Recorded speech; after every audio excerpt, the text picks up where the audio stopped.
at West Yellowknife. We say it all the time simply because it is true. Chattanooga is most definitely a runner's town, a walker's town. If you've been running for any length of time, though, there's a good chance your knees might take a toll. So what do you do and how do you trust the answers you're given? Dr. Bradford Mitchell joins us this morning. He is with Center for Sports Medicine, and he said, Julie, remind them I am non-surgical here, so I'm going to try the easy way out first. So good to see you this morning. Thanks for having me. So you're wanting to focus on something, and you'll have to tell me the name of it again, but a lot of people who run or are just strong exercisers might suffer from this. It's pain at the front of your knee. Is that right? That's right. Yeah, one of the things that it's referred to is runner's knee, but similarly to like tennis elbow, it's one of those things that not just runners get runner's knee, and more than just your tennis player gets the tennis elbow. So runner's knee, the diagnostic term that it refers to is something called patellofemoral pain syndrome or patellofemoral friction. And basically the patella is the kneecap and the femur is the thigh bone. And so it refers to a condition where there's pain in around the kneecap and where it moves up and down this groove called the trochlea in the thigh bone. So when you said it's not just the runners who suffer from this, we have a lot of hikers around here. Is it just any kind of repetitive motion that eventually erodes that a little bit? So yes, and it can happen in folks that aren't as active either. Really? So basically there are a few different things that kind of contribute to this. There's the repetitive motion aspect. So every time you take a step, and if you're taking tens of thousands of steps a day and you're an ultra marathon runner, then you're predisposed to, when there's friction underneath the kneecap, that 20,000 steps in a day and more, you'll feel it more. The other thing that really predisposes folks to having friction and pain around the kneecap is when there's an imbalance or weakness in the soft tissue structures of the knee and hip. So tightness in the outside part of the knee can cause the kneecap to kind of get pulled outside or laterally. Weakness in certain muscles can predispose folks to the kneecap not moving up and down the thigh bone like it's supposed to. And then one of the more common weakness, muscle kind of weakness patterns that we see is hip weakness causes the leg to rotate in a way that causes the kneecap to move to the outside of the kneecap, so it doesn't. There's more friction and pressure and pain.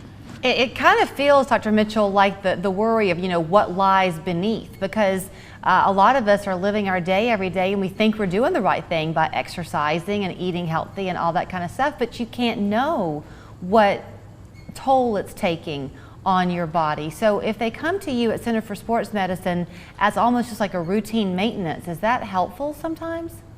Yeah, I think in general, movement is medicine is one of the things I tell folks. So that is true, and yet pain is kind of one of the body's ways of communicating that there's something going on, there's something wrong. And so, to kind of reassure you, sometimes that pain is as simple as there's no major, huge structural injury that's gonna change your life forever. This runner's knee condition is one of those things that thankfully we can kind of stop and avoid the things that really exacerbate the inflammation around the kneecap. Do oftentimes non-steroid anti-inflammatory medicines. And really that helps the inflammation calm down. Work on a kind of focused physical therapy, stretching and strengthening program. A lot of times bracing can help as well. We kind of focus on the alignment of the leg. So sometimes arch support inserts are important for folks that their foot turns in and therefore their knee turns in. Mm-hmm. But anyway, oftentimes this is one of those things that gets better and doesn't lead to major issues down the road. Okay, and we're all bad about playing Google Doc. So in case people are thinking, because you hear a lot now about, cartilage and decompression needs and that type of thing, that's not what this is as much. This is just inflammation behind your knee. Is that right? That's right.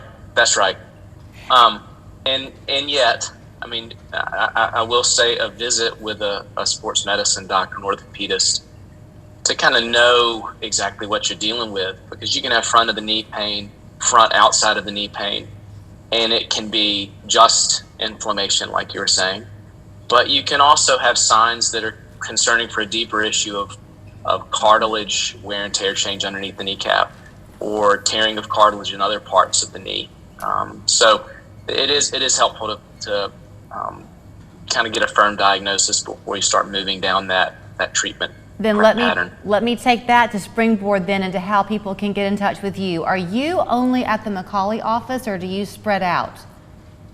We have a few different locations. So I'm up at our Battlefield Parkway office the majority of the time, but I'm at the McCauley office some as well. Okay. Then here's that number. Here's that number from McCauley, 624-2696. You can call that number, and then they'll let you see what his schedule looks like at the other locations. Also online at sportmed.com, you can learn more about the practice there as well. Dr. Bradford Mitchell, thank you so much. Thanks for having me. If you already know that a blend of tender, marbled Wagyu beef makes the best burger, good for you. Arby's Wagyu Steakhouse Burger is back. You beef genius? Arby's, we have the meat. Hey,